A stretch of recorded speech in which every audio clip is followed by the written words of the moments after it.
Trinitas itu kan berbicara tentang Allah yang hidup.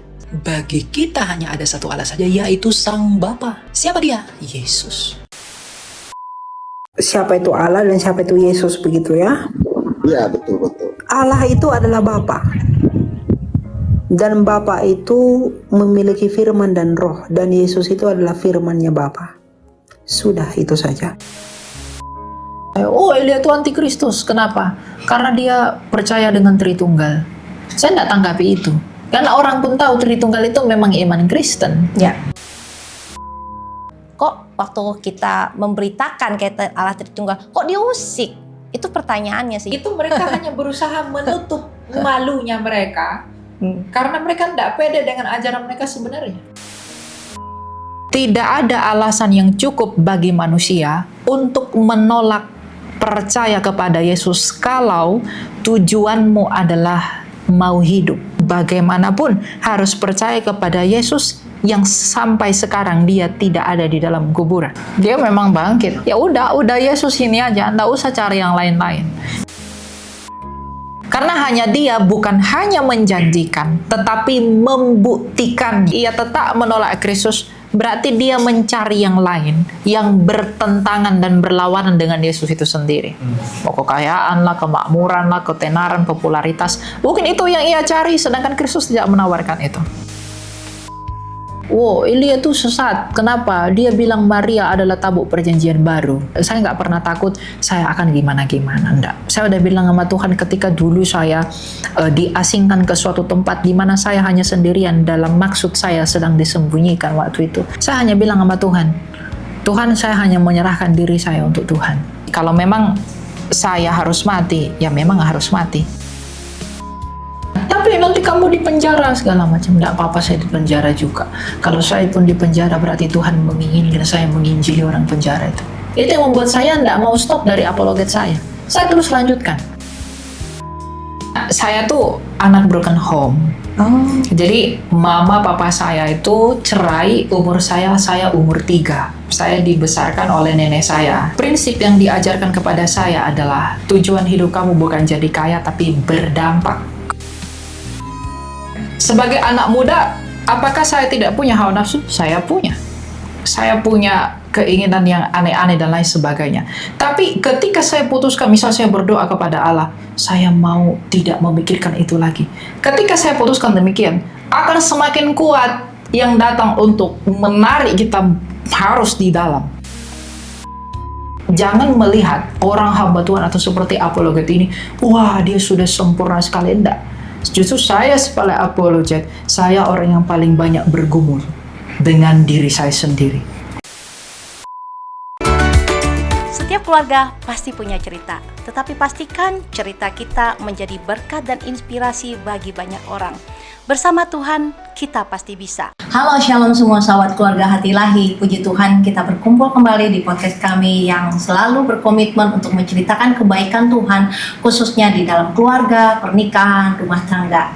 Dan saya dan suami Edi dan saya Ana, dan hari ini kami sungguh bersuka cita karena kami hari ini mengundang narasumber yang luar biasa, seorang anak muda yang sekarang ini masih tetap viral ya, dengan statement-statement yang luar biasa, yang pastinya keimanannya yang kita melihat sungguh luar biasa, dan kita pastinya juga pengen banyak belajar ya. Walaupun usianya yang masih muda, tetapi banyak orang sudah mengakuinya bahwa apa yang disampaikan kita percaya, banyak hal-hal yang memberkati gereja-gereja Tuhan. Dan kita mau langsung sambut tamu spesial kita hari ini, Elia. Halo Elia. Myron. Myron atau Miron? Myron. Myron ya in English. Elia Myron. Elia aja. Elia Myron. Wah, kayak Nabi Elia. Luar biasa. Shalom. Iya, shalom. Ya. Elia, aku panggilnya Elia ya. Elia aja. Sesuai permintaan Betul. dirimu. Ya. Dipanggil Bapak ketuaan. Karena saya belum bapak. Belum Bapak. Tahun ini usia 21. 21. Luar biasa. By the way, Elia ini real name?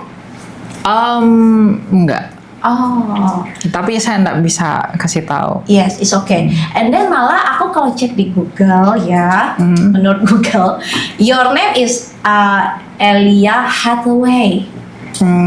Dulu aku pernah change nama TikTok aku ke nama itu karena dulu nama aku tuh berganti-ganti. Jadi dari Michael ke Elia, dari Elia ada Hathaway dan lain sebagainya sampai sekarang pakai Elia Myron gitu. Nggak sempat ganti ke Gabriel. Enggak. Enggak pernah ganti. And then itu dikatakan keturunan Yahudi dan apa? Ibunya Yahudi, bapaknya Kristen, ibunya Yahudi ya. Ya, itu salah sih. Nggak ada dasar yang menguatkan kalau saya keturunan Yahudi, keturunan Kristen. Kan dikatakan papa saya Kristen, mama saya Yahudi. Saya nggak tahu itu siapa yang buat gitu. Oh my God. Jadi itu salah informasinya. Ini kita udah nggak bisa percaya Google nih kayaknya nih. It's Ya. really dangerous. Ya lebih tepatnya orang yang ada langsung. Iya. Itulah sumber yang paling bisa dipercaya. Wow. Betul. Ya, Ya, langsung ke subjeknya. Jadi itu salah semua ya. salah itu salah. Dan usia saya juga kan di sana ditambah. Saya disebut 31. Oh iya. Tambah 10 Oh tahun. iya, betul. Tambah. Saya juga baca 31. Padahal kalau lihat dari mukanya sih tetap awet muda sih.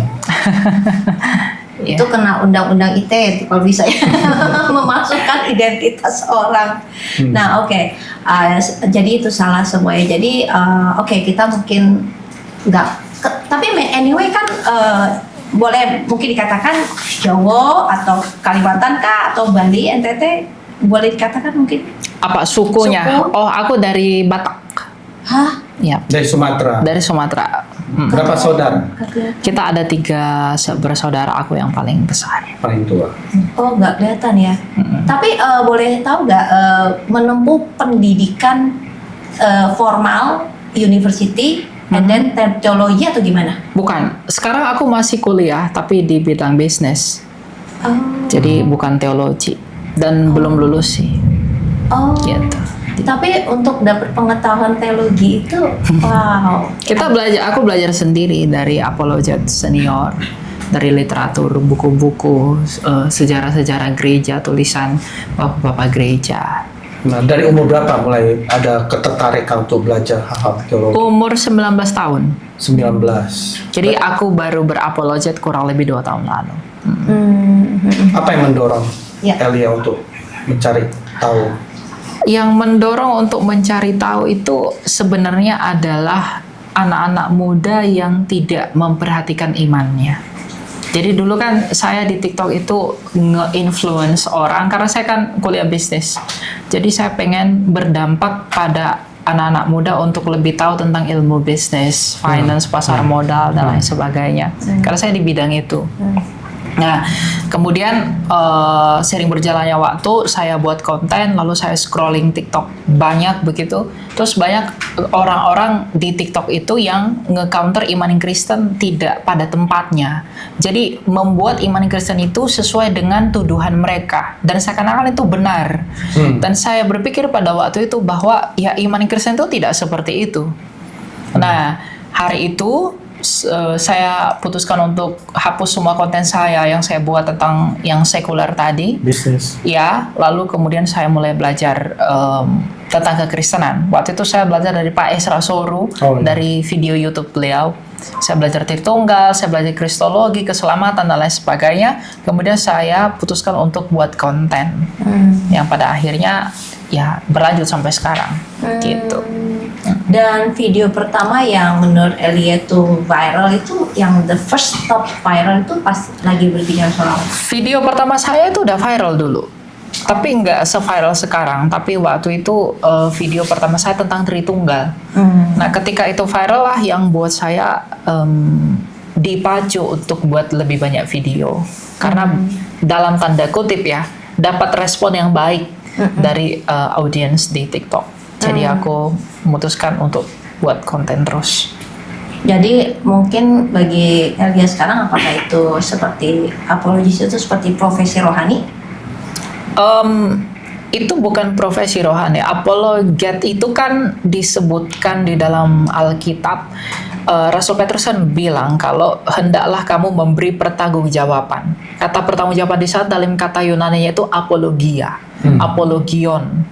Nah, jadi setiap orang Kristen harusnya berapologia. Jadi apologet itu bukan profesi rohani, tetapi kewajiban setiap orang yang mengaku Kristen. Karena dia harus bisa mempertanggungjawabkan iman dan pengharapan yang ada padanya. Karena orang kan suka mengkotak-kotakkan seperti apologet itu harus seperti para pendeta. Jadi khusus, nggak semua orang dipanggil jadi pendeta. Tapi apologet itu ya semua orang yang mengaku bahwa Yesus Kristus adalah Tuhan dan Rajanya.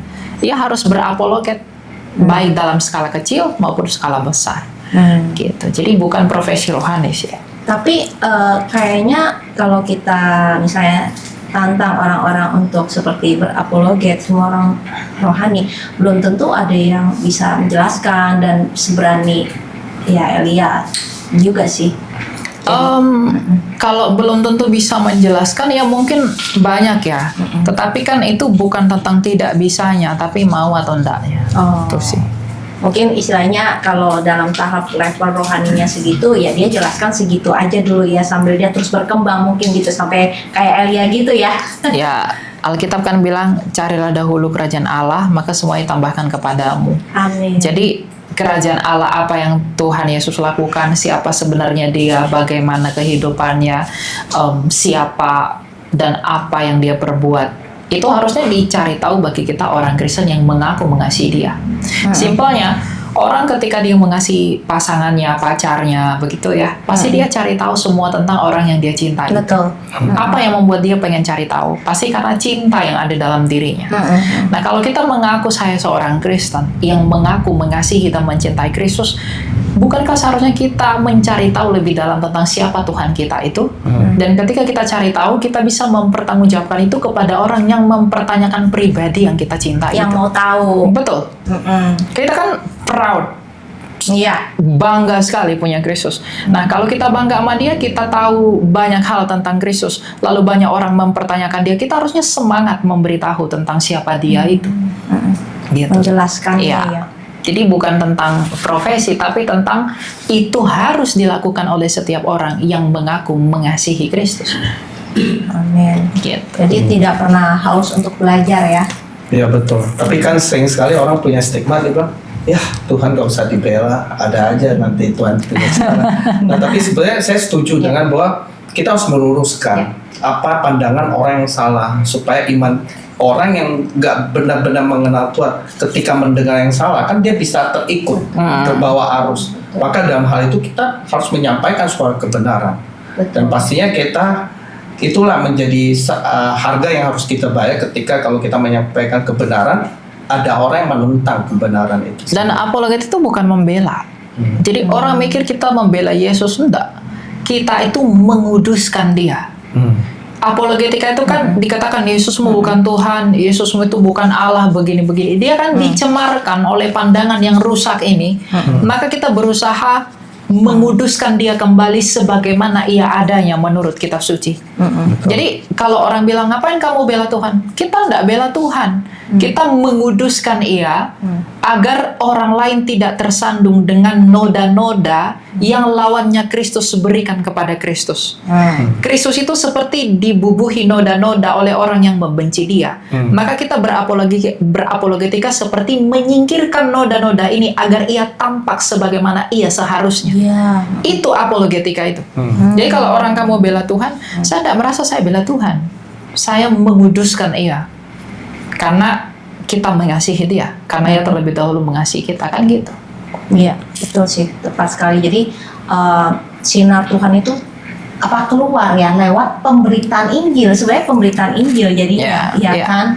Nah, jadi orang yang tertutup kepalanya, pikirannya gak mengerti Kristus, bahkan di dalam orang Kristen sendiri kadang-kadang belum begitu mengerti Kristus kan. Jadi dibukakan istilahnya seperti itulah. Nah, saya ingin tanya. Elia itu kan begitu tertarik dengan yang namanya kekristenan. Padahal kan kita tahu di Indonesia itu banyaklah agama ya. Kenapa, apa yang membuat Elia itu tertarik dengan jalannya Tuhan Yesus? Iya, sedikit latar belakangnya dari keluarga orang percaya, Bapak Mama. Ya, kita semua orang percaya. yang level rohani memang imannya juga radikal atau Ya, enggak yang kurang, enggak yang radikal sekali. Oh, gitu, Mbak. sosok lah ya. Mm. Oke. Karena saya tuh anak broken home. Oh, Jadi mama papa saya itu cerai umur saya umur 3 tahun. Nah kemudian papa saya menikah lagi dan saya kan tidak punya siapa-siapa. Saya dibesarkan oleh nenek saya dari papa saya. Saya tumbuh besar dalam pengasuhan beliau dan sejak kecil prinsip yang diajarkan kepada saya adalah tujuan hidup kamu bukan jadi orang kaya. Karena nenek saya pun yang besarin saya itu sudah hidup menderita sejak dia janda ketika papa saya kurang lebih umur 5 tahun. Jadi dia bilang kalau tujuan hidup kamu itu saya besarin kamu. Tujuan hidup kamu bukan jadi kaya tapi berdampak, berguna misalnya begitu. Nah kemudian ketika saya sekolah, saya kuliah, itu saya berusaha mencari saya mau berdampak pada hal apa ya yang membuat prinsip yang diajarkan itu bisa tersalurkan. Pada akhirnya saya pilih di bidang apologetika. iya, di mana juga responnya bagus. Betul. Gitu ya. Tuhan seperti sudah membuka jalan untuk pelayanan Elia di saat muda begitu, di mana orang-orang juga lagi mencari pengen bisa berdampak besar, malah Tuhan memberikan luar biasa. Gitu. Dan mengenai mengapa saya begitu tertarik sekali dengan kekristenan, selain daripada karena saya memang Kristen dari kecil, ada memang begitu banyak agama ya. Ada agama ini. Tapi apa yang membuat Yesus itu seperti bunga berwarna putih di antara yang berwarna hitam, yang membuat kita melihat dia saja, tidak melihat yang lain. Saya selalu dalam apologetika saya bilang, tidak ada alasan yang cukup bagi manusia untuk menolak percaya kepada Yesus kalau tujuanmu adalah mau hidup. Saya selalu bilang bahwa kalau kamu memang mau hidup, kamu nggak punya alasan untuk menolak Yesus. Karena di luar dia nggak ada yang hidup. Jadi mengapa saya harus percaya kepada Yesus? Karena hanya dia yang hidup. Semua dewa-dewa, semua berhala-berhala yang lain, sampai sekarang mereka sudah ditelan oleh tanah dan tidak bisa berbuat apa-apa. Tapi kalau kita mau memperoleh hidup sebagaimana Kristus telah hidup, maka seharusnya saya demi mencapai tujuan jiwa saya, yaitu hidup yang berkemenangan itu, hidup yang kekal itu, saya harus percaya kepada Yesus yang adalah satu-satunya di sepanjang sejarah semesta ini yang telah bangkit dari mati. Amin. Itu yang membuat Kristus itu berbeda dari yang lain. Jadi saya selalu bilang, tadi saya khotbah di Tangerang, saya bilang begini, percaya Yesus itu bahwa hanya di dalam dia keselamatan itu ada. Itu bukan konsepsi atau teologi atau filsafat kekristenan. Tapi itu menjadi pertanyaan yang sangat mendasar kepada semua orang yang tahu betul dan sadar bahwa ia akan mati dan kemana ia setelah kematiannya. Ketika semua orang sadar bahwa ia akan mati, kalau ia tahu dia akan mati dan ia tetap memilih di dalam kematian itu, maka jangan percaya Yesus. Tapi kalau kamu tahu kamu akan mati, tapi kamu tidak mau tetap diam di dalam kematian itu, maka kamu bagaimanapun harus percaya kepada Yesus yang sampai sekarang dia tidak ada di dalam kuburan. Ya. Ini yang membuat dia itu berbeda dari yang lain. Baik, saya sangat bersemangat sekali kalau berbicara tentang kebangkitan Kristus sebagai puncak kemenangan dia dan penggenapan seluruh janji dan karyanya itu. Iya. Orang bilang kan, mungkin bilang mana Yesus sudah bangkit, mana dia. Nah itulah yang sekarang lagi diperdebatkan. Enggak, dia udah mati di kayu salib. Nah itulah buat orang yang belum merasakan dan tidak melihat itu, gimana pandangan Pak Eli? Ayat Alkitab kan berkata, berbahagialah mereka yang tidak melihat namun percaya. Kebangkitan Kristus itu bukan seperti dongeng dari sebelah atau dari tempat mana, dia telah bangkit, sungguh dia telah bangkit, tapi kita tidak punya faktanya. Sekarang pertanyaan sederhana, kalau memang dia tidak bangkit, lalu mengapa sejarawan-sejarawan yang bukan Kristen mencatatkan bahwa dia bangkit? Padahal tidak ada kepentingan kepada orang Kristen. Dan yang paling penting, mengapa tiba-tiba semua rasulnya Yesus itu bersemangat rela mati buat dia. rela menderita buat dia, kalau mereka tidak melihat betapa besar dan mengagumkannya kebangkitan itu. Iya, betul. Itu juga yang pernah saya pikirkan, Elia. Betul. Anda mau nggak mati demi kebohongan yang Anda Ya nggak buat sendiri? mau, betul. Nggak mau. Nggak mau kan? Pribadi yang kan dia pernah janjikan waktu si Tuhan Yesus berjanji aku akan datang lagi. Kalau dia bohong, rasulnya pasti kocar-kacir, betul ya? Betul. Nah itu saya. Dan memang tertulis bahwa ketika Tuhan disalib, memang muridnya sempat masing-masing pergi meninggalkan dia. Tetapi ketika hari ketiga, jadi Yesus menjumpai 3 wanita yang datang ke kuburan, dan di situ tersiarlah bahwa Guru sudah bangkit. Dan Ya, mereka sama. melihat sendiri. Udah itu, udah tuh ada yang plesetin katanya mayatnya diambil, dicuri. Tapi kan waktu kebangkitan dia itu tercatat di dalam kita bahwa ada 500 orang menyaksikan. Iya, di Kisah kebangkitan. Rasul, betul. Iya.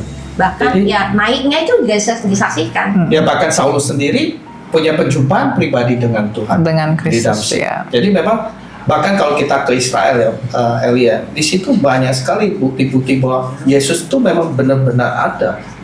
Dia memang bangkit dan dia tidak di dalam tanah. Itu yang membuat saya itu berpikir bahwa ya udah Yesus ini aja, nggak usah cari yang lain-lain. Kalau orang sudah tahu betul kebenaran bahwa hanya Kristus yang telah bangkit dari kematian, tapi ia tetap menolak Kristus, berarti dia mencari yang lain yang bertentangan dan berlawanan dengan Yesus itu sendiri. Mau kekayaan lah, kemakmuran lah, ketenaran, popularitas. Mungkin itu yang ia cari, sedangkan Kristus tidak menawarkan itu. Jadi kemana hatimu pergi, kesitulah Tuhanmu. Jadi kalau hati kita pergi kepada Kristus, karena ia telah bangkit, ia telah menang, ia memberikan keselamatan bagi jiwa kita, ke situ hati kita pergi, maka dia adalah Tuhan kita. Betul. Artinya saya maksudnya kalau orang yang mau mencari keselamatan dia akan cari Tuhan Yesus. Betul. Ya. Karena hanya dia bukan hanya menjanjikan, tetapi membuktikannya. Ia kan pernah bersabda, akulah kebangkitan dan hidup. Barang siapa yang percaya kepadaku, ia akan hidup walaupun ia sudah mati. Nah, semungkin orang semua pada waktu itu pikir, aduh kamu ngaco, kamu ngomong apa sih? Tapi ketika ia mati, ia merelakan dirinya mati, lalu bangkit dari kematian. Ia membuktikan bahwa ia tidak berdusta. Maka genaplah nubuatan Yesaya yang berkata tidak ada dusta di dalam mulutnya. Gitu. Dan juga tetapi kan juga ada orang-orang nih ya yang misalnya gua nggak mau milih Tuhan meskipun dia Tuhan ya memilih di luar keselamatan yang Tuhan sampaikan ya, tawarkan kan. Nah, banyak ya juga orang-orang dunia yang kita pernah dengar bahwa hidup cuma sekali kok, nggak tahu benar apa enggak sih, mati ya sudah, paling di-delete, hilang, segampang itu. Mereka menanggapi kematian tuh. Oke. Nah, ada loh orang-orang seperti itu. Kalau orang-orang berkata, setelah saya mati saya udah begitu.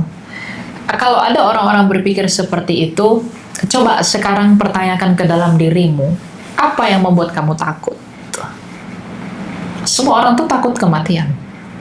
Orang kerja, cari uang, agar bisa dapat banyak uang, beli suplemen terbaik agar dia sehat terus, agar bisa ketika sakit pergi cari dokter terbaik, rumah sakit terbaik. Harapan, keinginan semua manusia itu, apapun agamanya, adalah sebenarnya hidup yang terus-menerus. Mereka takut mati. Semua manusia itu takut mati.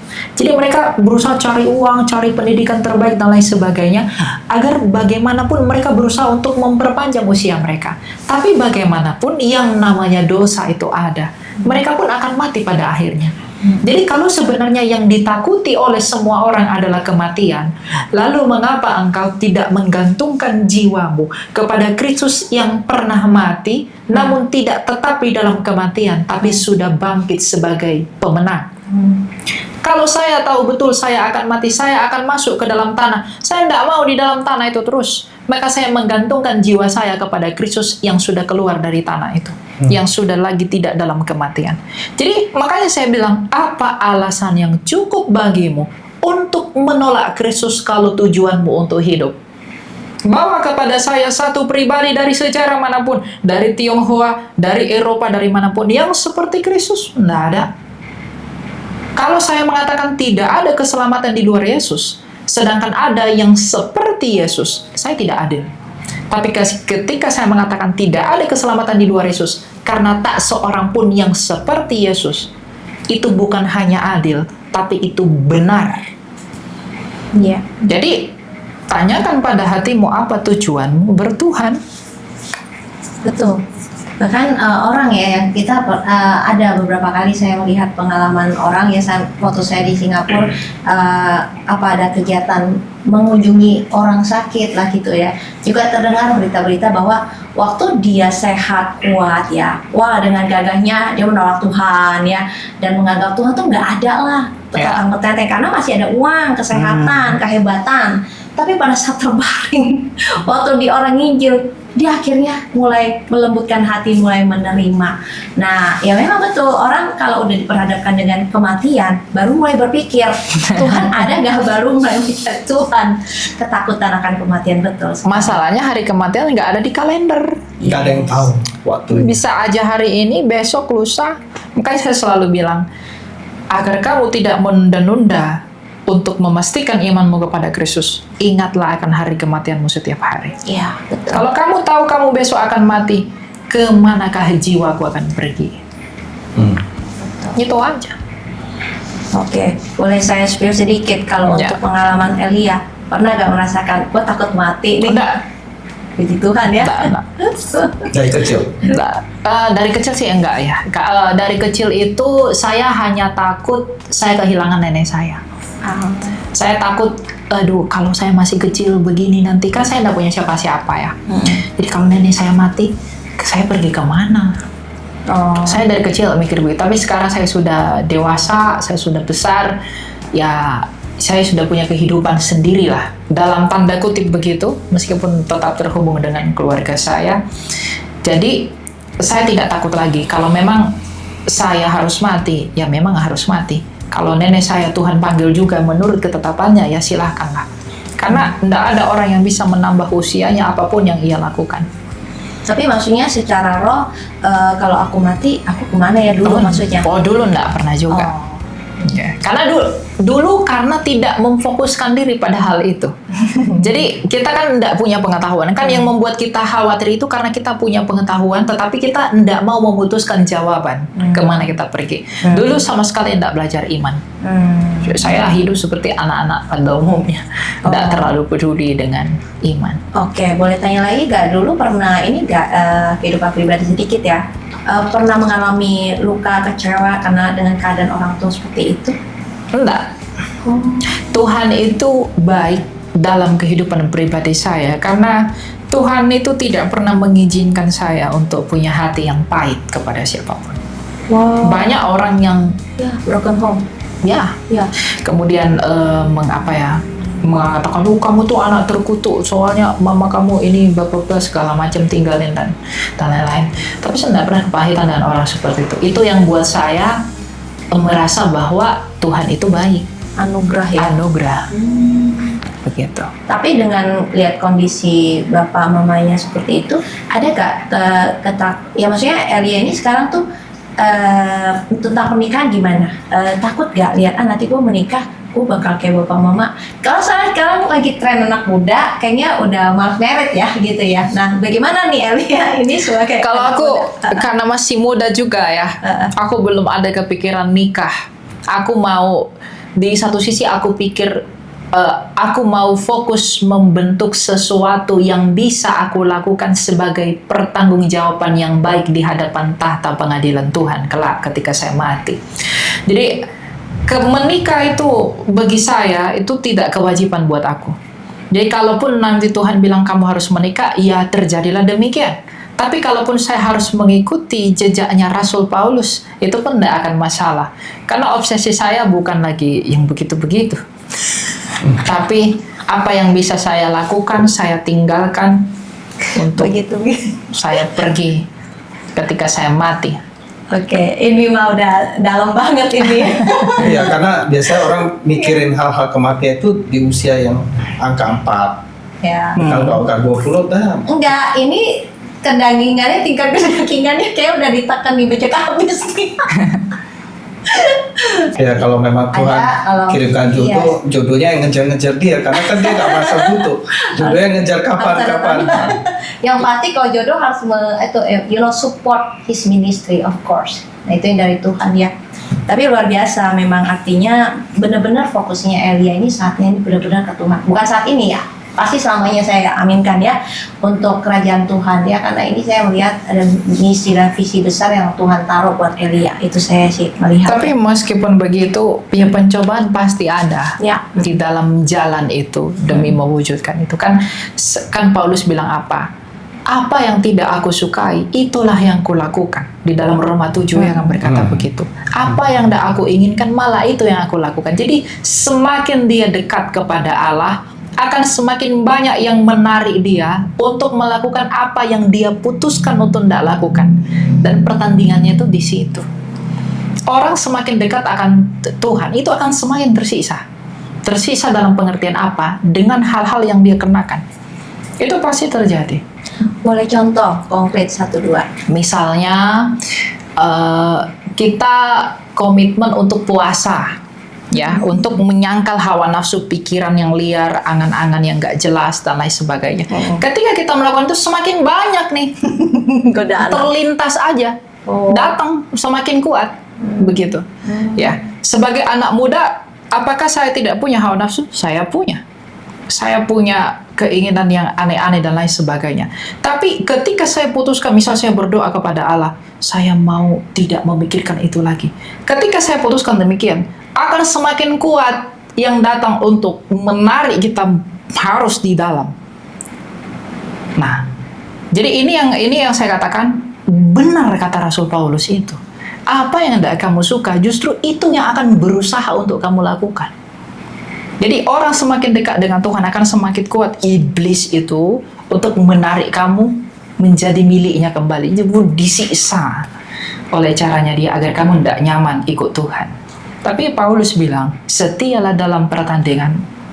Gitu. Jadi jangan melihat orang hamba Tuhan atau seperti apologet ini, wah dia sudah sempurna sekali. Enggak. Justru saya sebagai apologet, saya orang yang paling banyak bergumul dengan diri saya sendiri. Ketika saya menemukan satu yang ada cacat dalam diri saya, ketika saya melihat suatu yang salah yang saya lakukan, misal salah berucapan, salah dalam pikiran, salah dalam motivasi dan lain sebagainya, itu tersiksanya luar biasa. Gitu. Kenapa? Maksudnya? Karena kan dia tahu tersisanya? kebenaran. Iya, betul. Oh, oke. Karena dia tahu kebenaran.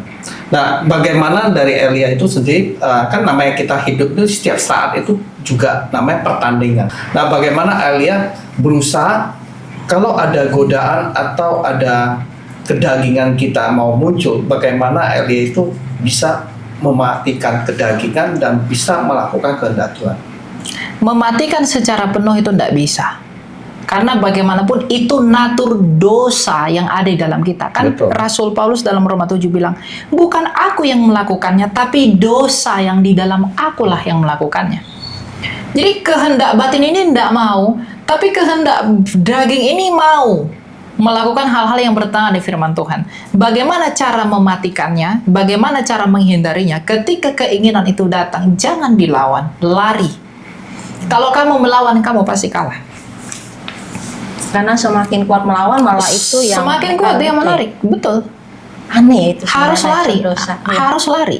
Jadi misalnya saya punya nafsu datang, misalnya lihat video-video yang apa, lalu pengen sekali untuk nonton terus begitu. Harus biarkan lari. Semakin diniatkan untuk melawan, dia akan semakin keras mendatangi kita.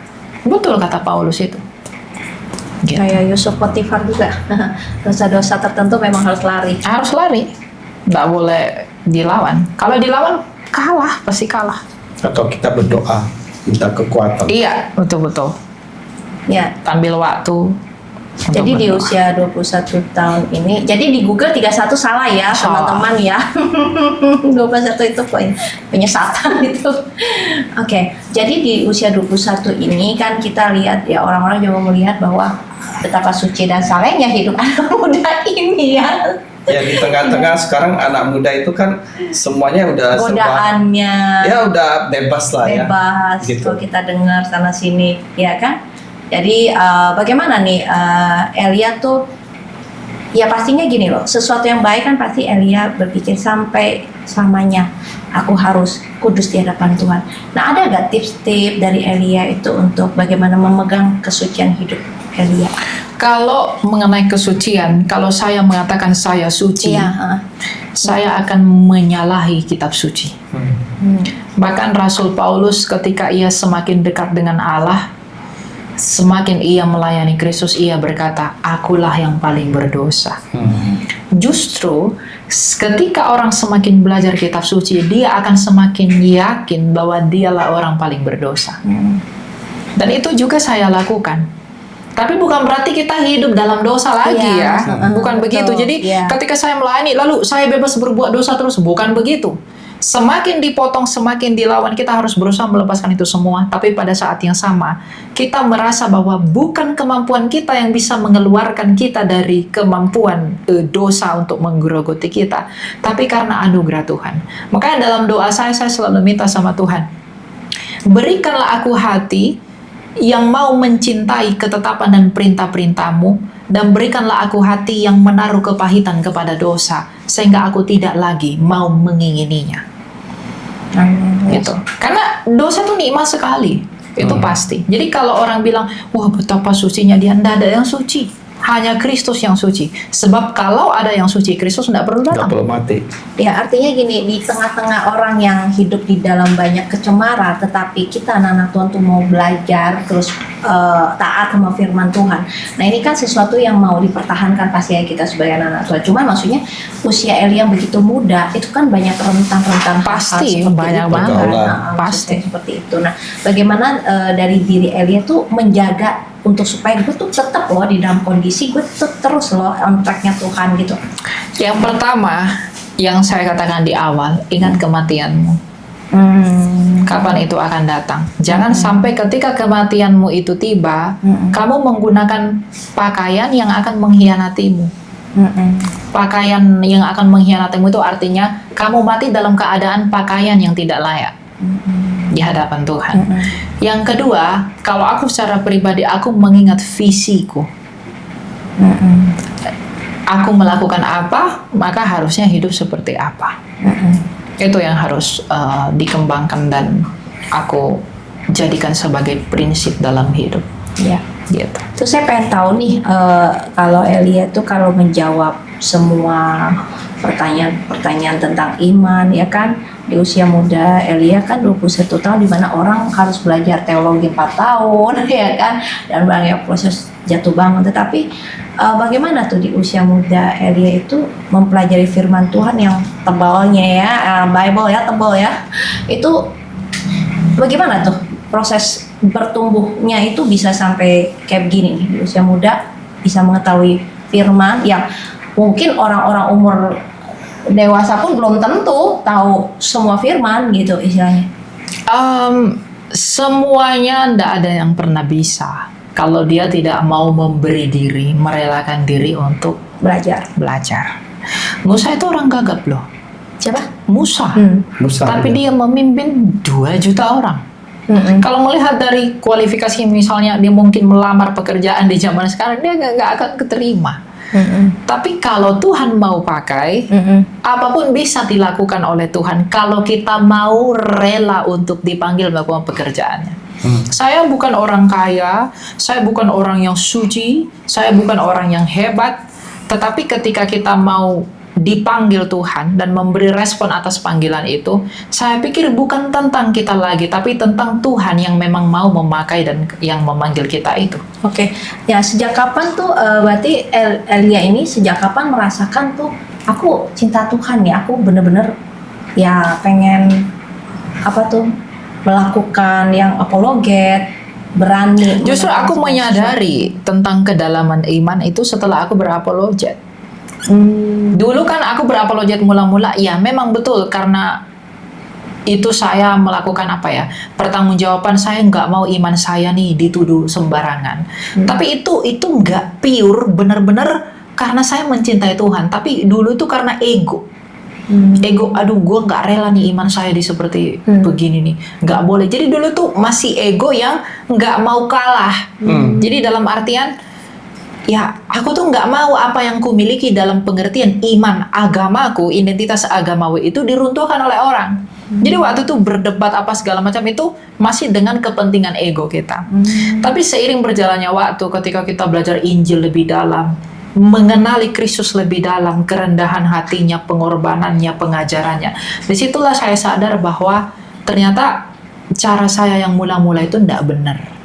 Itu salah dan kurang tepat. Jadi saya mengevaluasi diri untuk menemukan cara yang lebih tepat, cara berbicara saya, cara saya menyampaikan argumen, metode belajar saya, metode mengajar saya itu juga berubah. Kalau mungkin kalian perhatikan, dulu saya orangnya frontal sekali, lalu galak sekali dan lain sebagainya. Tapi saya berpikir ini ada sesuatu yang salah dengan hal ini, karena memang saya menyadari dulu ketika saya melakukan ini karena saya punya hati yang tidak mau kalah saing, kalah apa segala macam, ya anak muda ya begitu. Tapi sekarang ketika saya menyadari bahwa Tuhan mengingatkan, Tuhan memberi hikmat, Tuhan mengajarkan kembali, Tuhan menegur, Tuhan menghajar, saya berpikir ya ini adalah cara Tuhan untuk mengingatkan kita kepada pembaruan yang lebih baik demi tujuan dan panggilannya Dia itu. Oke. Gitu. Dan saya mau tanya lagi tentang pemahaman Alkitab ini kan. Apakah Elia yakin bahwa semua apa yang dinarasikan tentang iman itu menurut Elia itu semua benar?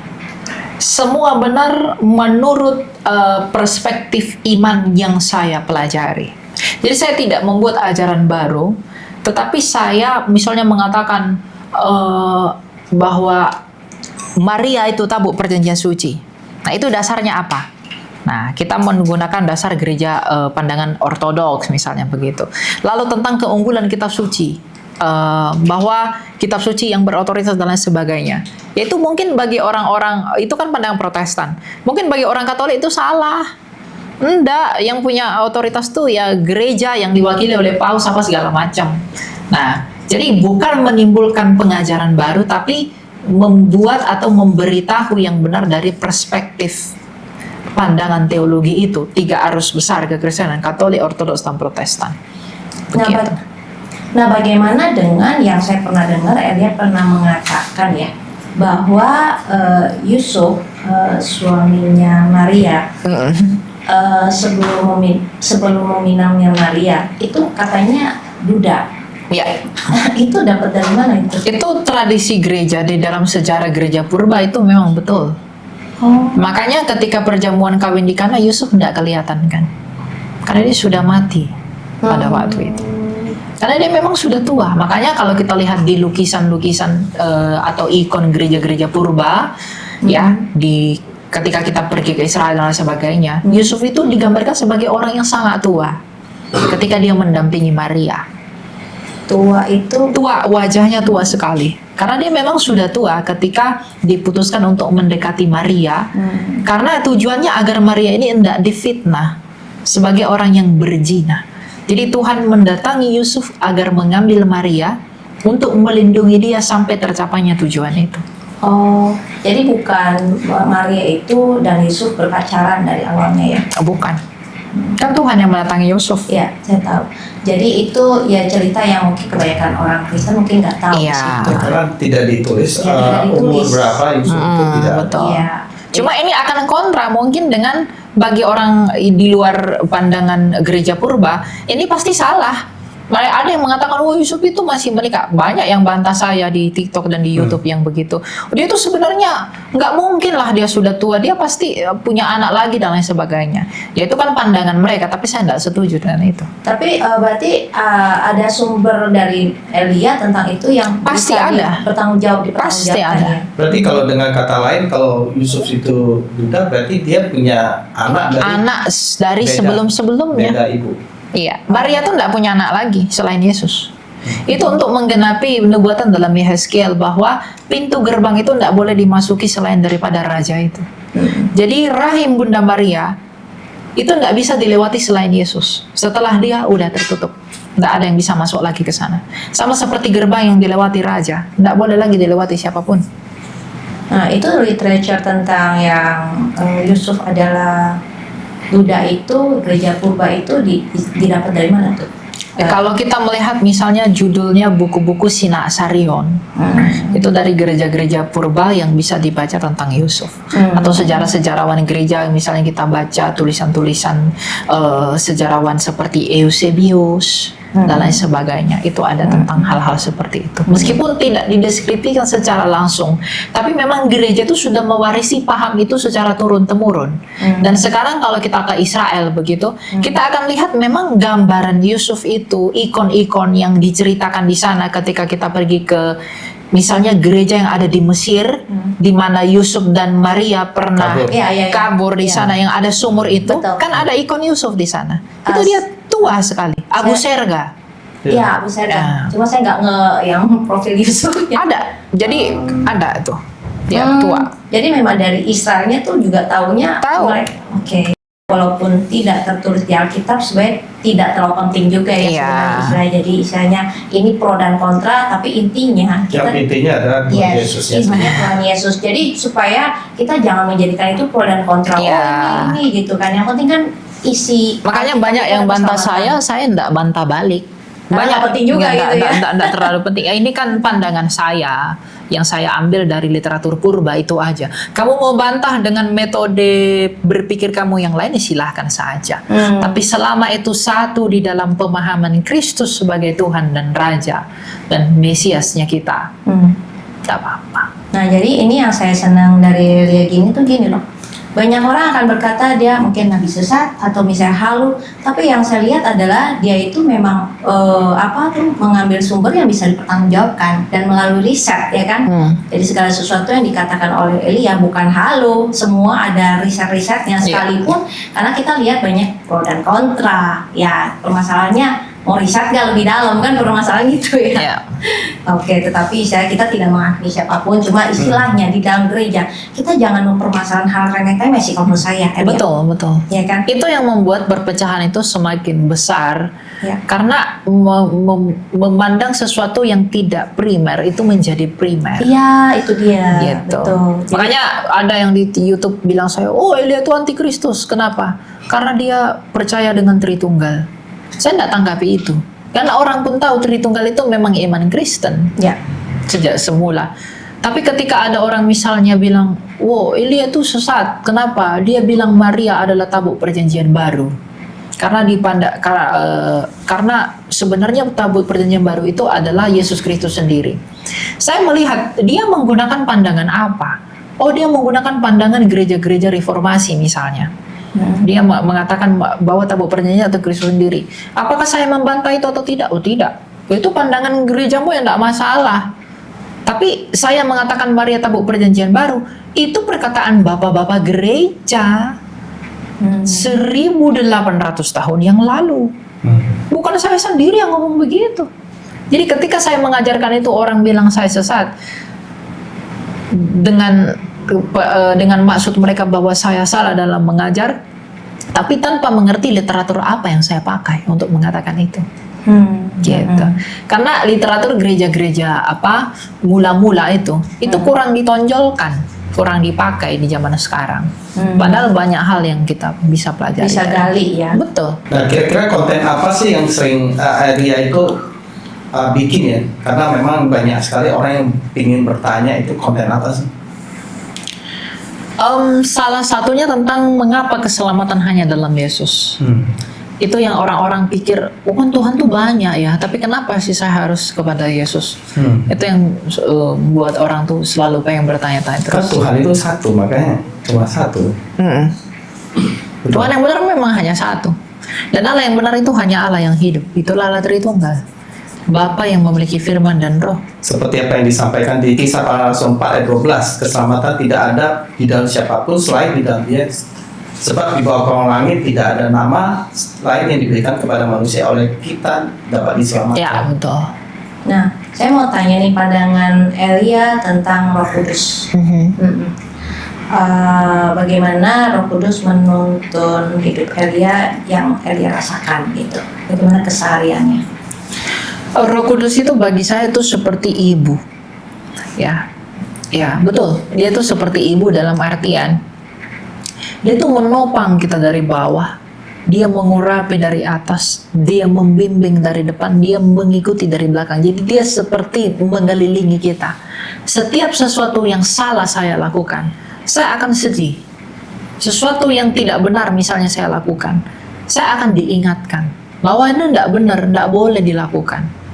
Jadi itu yang selalu mereformasi hati, memperbaharui kembali, selalu menjadi baru dan baru terus.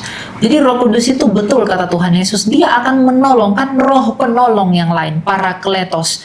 Dia akan menjadi penolong dan penghibur bagi kamu, itu betul. Ketika saya misalnya berdoa lalu mengaku dosa saya, Roh Kudus itu menolong saya untuk mengungkapkan apa yang tidak bisa saya ungkapkan di dalam doa, melalui tangisan saya. Tapi pada saat yang sama dia menghiburkan saya, meyakinkan saya kembali tentang pengampunan yang saya terima dari Tuhan. Jadi dia menolong saya memberitahu apa yang salah dan benar. Dia menolong saya untuk mengungkapkan itu kepada Allah. Tapi pada saat yang sama dia juga menolong dan menghibur saya tentang janji keselamatan yang Kristus lakukan, yang daripadanya Roh Kudus itu diutus. Begitu. Jadi bagi saya sebagai seorang apologis, Roh Kudus itu memang penolong dan penghibur. Bagaimana Elia pertama kali tahu dan merasakan karunia Roh Kudus itu? Saya kan karunia Roh Kudus banyak ya. Satu Ya, mengajar. maksudnya merasakan ada pribadi Tuhan yang benar-benar hidup di dalam diri saya, maksud saya gitu pertanyaannya. Ya sejak saya berapologet, saya merasakan itu. Ketika saya dikejar-kejar, Dikejar apa nih? ditindas orang, Saya kira dikejar fans. Iya, pengertiannya kan dikejar apa nih? gitu. Oke. Ya hanya Tuhan yang menghibur saya, yang mengingatkan saya kembali bahwa ya memang inilah proses yang harus kamu lalui. Jadi dia yang menguatkan saya di dalam pengharapan itu. Iman yang saya miliki itu selalu di-remind kembali oleh Roh Kudus. Dalam pengertian dia mengingatkan saya, enggak apa-apa. Meskipun kamu menderita, meskipun kamu sekarang sakit, sekolah kamu berantakan, kemudian kamu tidak punya uang, kamu begini, enggak apa-apa. Ya, enggak apa-apa kamu merasakan ini semua. Ini adalah salah satu cara, salah satu instrumen Tuhan untuk memurnikan kamu. Itu yang membuat saya tidak mau stop dari apologet saya. Saya terus lanjutkan. Bahkan saya kembangkan. Saya mau buat podcast, saya sudah selesai menulis buku, saya mau cetak, saya mau undang-undang narasumber yang capable untuk apologetika dan lain sebagainya dari pelayanan saya. Jadi itu membantu saya, Roh Kudus itu membantu saya untuk membulatkan dan mengingatkan kembali apa tujuan kamu ketika awal kamu memulai. Dan memang betul, penderitaan yang pernah saya alami itu hampir 2 tahun ini, itu mengingatkan saya kalau saya pengen mundur. Saya selalu, Roh Kudus itu mengingatkan saya, kamu sudah menderita sejauh ini karena hal ini. Sekolah kamu tidak selesai-selesai, hanya karena kamu harus terus pindah-pindah, tempat tinggal juga kamu harus ini dan segala macam begitu. Lalu mengapa kamu tidak melanjutkannya? Kamu harus tutup. Dan Tuhan itu memang menunjukkan kuasanya, dia membantu kita, menolong kita untuk melaksanakan apa yang dirindukan oleh hati ini. Gitu. Wow. Makanya saya enggak pernah takut enggak makan. Saya enggak pernah takut saya akan gimana enggak. Saya udah bilang sama Tuhan ketika dulu saya diasingkan ke suatu tempat di mana saya hanya sendirian, dalam maksud saya sedang disembunyikan waktu itu. Saya waktu itu di tempat itu sendirian, itu gelap sekali. Pada saat yang sama juga saya kena asam lambung. Saya hanya bilang sama Tuhan, saya hanya menyerahkan diri saya untuk Tuhan.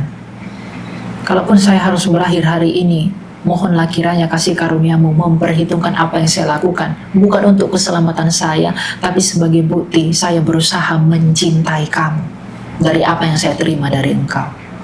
Hanya itu yang saya bilang. Kalaupun saya mati, biarkanlah saya mati dalam kelayakan dari anugerah Tuhan. Tapi Tuhan belum mengizinkan itu. Berarti ada tanggung jawab, ada hal yang harus kita lakukan dan jalani dan siap terima dalam hari-hari yang masih Tuhan anugerahkan ini. Jadi waktu itu sampai pengejaran orang-orang Betul. yang tidak suka itu tidak ya? suka. Wow. Saya melalui, saya harus pindah ke kota ini, bahkan saya pergi ke luar negeri, gitu. Bahkan dulu ketika tim mengatakan, Elia kamu harus dilarikan begini-begini. Pada saat itu saya pikir saya masih muda ya, saya lelah begitu. Lalu saya bilang sama tim, aduh ndak usah saya dibuat begitu, saya ndak apa-apa. Nah, tapi nanti kamu di penjara segala macam. Nggak apa-apa saya di penjara juga. Kalau saya pun di penjara berarti Tuhan menginginkan saya menginjili orang penjara itu. Tapi Tuhan tidak izinkan itu terjadi. Dan itu adalah tim-tim yang Tuhan berikan kepada saya yang peduli untuk saya. Dan saya juga nggak boleh egois kan. Ya saya tunduk aja, taat aja sama mereka. Lakukan apa yang mau. Karena mungkin itu saja cara Tuhan untuk menolong kita dengan maksud dan tujuannya yang lain. Tapi saya pasrah. Mau saya gimana pun, just terjadilah yang terjadi. Di usia berapa tuh itu mengalami persekusi? 19 dan 20. Wow, usia sangat muda itu. Saya percaya kalau Tuhan Roh Kudus itu nggak kuat. Ya nggak akan. Yes. Pasti. Dari yang Cari aman. Nggak ada yang saya kejar. Kalau bilang, oh mungkin kamu mendapatkan ini dan lain sebagainya. Ya mungkin teman-teman yang menonton ini, yang tahu saya, itu akan menjadi saksi. Bahwa pelayanan saya itu dalam pengertian tidak mendatangkan sesuatu yang membuat saya nyaman sebenarnya. Ya kan? Untuk apa misalnya, oh kamu pun diberikan apa segala macam. Tapi kamu dalam hidup pengejaran dan ketakutan, itu untuk apa? Gitu. Jadi kalau orang bilang, oh kamu kan melakukan itu untuk mendapatkan ini segala macam, motong saya tidak memperoleh apa-apa.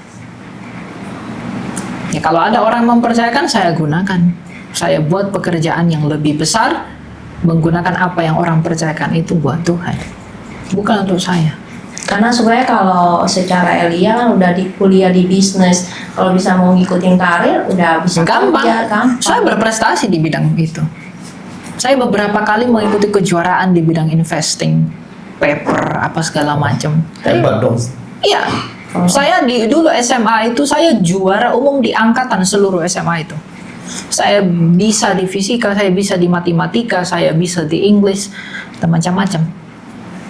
Gitu. Tapi ya mungkin Tuhan bilang bukan untuk ke situ lagi. Dan saya pun nggak mau memegahkan diri untuk itu. Itulah kalau Tuhan udah bekerja, apapun yang menjadi tujuan kita itu bisa Dia ubahkan menurut kerelaan hatinya. Yang terpenting kita rela atau enggak. Sama seperti Paulus. Ya. Jadi dari kecil tuh ya keinginan hati yang seperti baik tadi waktu dia masa kecil, keinginan hati kecilnya itu memang selalu ingat kata Oma ya untuk menjadi dampak. Berdampak ya. Itu terngiang-ngiang terus ya dari kecil ya. Pasti. Dan akhirnya untuk titik awalnya yaitu waktu berupload di TikTok itu tuh seperti titik mulanya Ya. yang akhirnya berdampak luas, ya kan? Ya, jadi sekarang Elia kan lagi proses kuliah ya, kuliah bisnis. Ya nggak selesai setelah karena ini selesai, pelayanan. apakah ilmu yang didapat itu Belum selesai. nanti setelah selesai, apakah ilmu yang didapat itu memang akan juga sambil melayani, tapi juga Marketplace. ada di sekuler? Saya enggak tahu, tapi tergantung Tuhan mau bawa Dia udah kemana. terserah Tuhan. Jadi hidupnya saya lihat udah penyerahan kepada jalannya Tuhan sih sampai. Tapi kalau saya bisa bilang, wah, sepertinya tidak akan ke sekuler. Kalau memang, kan Tuhan juga pasti sediakan hal-hal yang saya butuhkan untuk menunjang kerinduan hati saya untuk melayani Dia. Jadi seberapa signifikan hal-hal sekuler ini akan saya lakukan, pengaruhnya kepada pelayanan saya, itu yang akan menjadi pertimbangan saya untuk tetap di sekuler atau tidak. Melihat nantilah jalan Tuhan bagaimana. Tapi untuk sekarang ya saya sambil kuliah, saya melayani, saya menulis. Tapi saya, kalau kuliahnya pindah-pindah gak? Kan kalau saya 4 tempat kali tinggal- pindah kuliah. bayar itunya mahal juga dong. Tapi dengan pindah teman tambah banyak kan, tiap tempat kuliah punya teman sendiri. Oh enggak, justru yang semakin banyak yang membenci saya. Oh, itu ya. Alasan pindah kan karena persekusi. Ya, begitulah. Ya ini nggak gampang sih, benar-benar nggak gampang. Itu benar-benar buat orang-orang tertentu yang Tuhan kasih kekuatan. Dan juga saya mau tanya soal keberanian. Itu kan berbicara soal berani ya untuk menentang hal-hal yang tadi menodai kesucian Kristus kan. Itu kan keberanian, karena banyak orang kan ya udah deh sebodoh teuing, urusan lu, agama lu hujat agama gue, ya udah deh yang penting gue tetap ikut Tuhan, nggak berani membantah. Tetapi kalau dengan speak up, apalagi di TikTok, berani menyuarakan itu, ya memang kita harus berani sih, maksudnya akhirnya sampai dipersekusi. Keberanian itu gimana tuh? Keberanian itu dari Tuhan. Itu timbul sendiri ya, walaupun 2 dipersekusi. Timotius 1 ayat 7. Ya itu dari Tuhan. Nggak ada orang, saya selalu bilang, nggak akan ada orang yang mampu melayani Tuhan kalau Tuhan nggak mampukan. Iya. betul. Masalahnya kamu mau nggak dimampukan? Agar saya dimampukan Tuhan, bagaimana caranya? Lewati dulu masalah. Bagaimana kamu tahu Tuhan itu penyedia kalau kamu tidak pernah merasakan kekurangan? Bagaimana kamu bisa menjadi berani kalau kamu tidak diperhadapkan dengan lawan? Iya. Kan begitu. Nah, Tuhan sengaja memperlihatkan saya lawan-lawan saya dan Nah itu dia tadi saya mau ngomong. Soalnya kalau kayak saya ngomong, Allah ada Tritunggal, Yesus ada juru tawar, nggak ada yang komen tuh, nggak ini. Kalau dia, rela. Kenapa? Karena panggilannya. Memang Tuhan tahu memberikan dia panggilan apa itu, meskipun kita semua kan memberitakan. Padahal yang kebenaran. disampaikan adalah isi firman Iya, kitab kenapa dia yang dilawan, yang lebih baik dilawan, kenapa dia kan begini? kepercayaan Bener dia nggak? sebetulnya ya. Karena saya percaya ada panggilan khusus yang memang Tuhan tahu. ya kita sadarlah kita sedang ada di keliling apa. Kita sedang tinggal di tempat yang seperti apa. Iya, karena kan untuk menghadapi yang begitu-gitu, yang menentang-menentang itu kan perlu suatu pengurapan, saya percaya. Ya kan, meskipun kita bisa deh apologet gitu, tapi waktu kita menghadapi yang begitu-gitu, kita itu bukan yang nggak berani. Cuman kan panggilan orang loh, mungkin beda-beda ya gitu. Nah itu saya melihat Elia tuh kayak sudah dikhususkan di hal itu, dia bisa menjawab segala sesuatunya dengan Ya, Tuhan akan beri kalau kita meminta. betul. Iya, Itu aja. Iya. Tapi bersiaplah untuk menghadapi sesuatu yang akan memolesmu. Hati-hati dengan doamu, itu poinnya. Kamu minta keberanian, Tuhan akan perhadapkan kamu dengan lawan. Iya. Iya. Dan banyak hal. Contohnya kayak juga kami pelayanan seperti ini kan awalnya juga nggak gampang gitu. Waktu komen-komennya awalnya juga mengerikan, nggak enak juga. Cuman karena cuma saya bilang I want to be the blessing for family. That's all. Itu yang menguatkan saya. Ya. Iya, meskipun juga kadang ada orang yang meremehkan, ngapain sih terbuka aib keluarga kok dibuka-buka gitu kan, ada gitu. Tapi kan itu kan sudut pandang dia. Tapi kalau sudut pandang kita yang kita merasa ini harus diberitakan, karena banyak keluarga suffering from this problem ini, kita harus beritakan supaya orang yang suffering yang sama dia bisa diberkatin. Ya, ditolong dari hal itu. Betul, karena nggak mudah juga buat kami juga kayak memberitakan aib itu juga ada suatu proses tersendiri. Betul. Gitu. Ya. Nah itu makanya apologetik itu benar ke semua umat Tuhan, artinya membuka diri, kesaksian, menyaksikan kebaikan Tuhan lah intinya, dan firman Tuhan ya. Ya. Ya, makanya saya percaya kalau orang dipenuhi dengan Roh Kudus, makanya bilang jika Roh Tuhan itu turun atas kamu maka kamu akan menjadi saksiku. Saya percaya kalau orang dipenuhi dengan Roh Kudus, dia merasa ada dorongan yang begitu kuat di dalam hatinya untuk memberitakan Injil. Ya. Ya, jadi nggak bisa disimpan. Semakin simpan dia seperti ini bukan saya, karena Tuhan yang gerakin. Kan Paulus bilang, celakalah aku kalau aku tidak memberitakan Injil. Penginjilan itu adalah keharusan bagiku. Pada ketika Rasul Paulus mau ke Yerusalem sempat ditahan karena dia dapat nubuat dari seorang nabi bahwa jangan pergi ke Yerusalem, kamu akan ditangkap dan dipenjara. Tetapi dia berani, Rela. dia merelakan. Kerelaan itu yang penting. Makanya Alkitab bilang, relakanlah hatimu dan bertobatlah. Kan gitu. Kalau Luar hati biasa. tidak rela ya tidak bisa. Betul. Nah, kalau saya memandang panggilan rohani buat si Elia ini yang memberitakan iman kepada orang-orang yang tidak mengerti, bahkan menghujat ya. Kan ini memang nggak gampang ya. Karena kita hidup di tempat yang memang banyak penentangan akan konsep kekristenan, betul ya. Cuma yang memang sangat mengusik ya buat saya juga, kadang-kadang suka bertanya. Padahal kan udah dikatakan pepatah, agama lu ya agama lu, urusan lu. Tapi pada kenyataannya kok waktu kita memberitakan kayak Allah Tritunggal kok diusik? Itu pertanyaannya sih, jadi aneh. Nah inilah yang kita sebenarnya terus Padahal kita bahas adalah Alkitab kita sendiri. Tidak ada saya pikir ajaran yang lebih agung dari ajaran Yesus. Hukum yang terutama kasih itu yang tertinggi loh. Kasih Allahmu, kasih sesamamu, kasih musuhmu. Berikan beda agama tuh jangan. Demi cinta lah, demi apa tuh, aduh. Karena dunia ini berpikir perkawinan itu terjadi, ya udah, yuk kita jalin, punya anak, udah hidup mati, udah. Saya melihat papa saya bercerai karena apa? Nggak rendah hati. Semua punya egonya masing-masing, semua punya keinginannya masing-masing. Akhirnya yang jadi korbannya siapa? Saya. Adik-adik saya. Kalau mereka punya kasih, mereka tidak akan membiarkan anak-anaknya untuk kehilangan sosok orang tua. Bagaimanapun orang yang sudah bercerai yang tidak boleh nikah lagi. Itu perkataan kita udah jelas kok. Setiap keluarga pasti punya cerita, tetapi pastikan cerita kita menjadi berkat dan inspirasi bagi banyak orang. Bersama Tuhan, kita pasti bisa.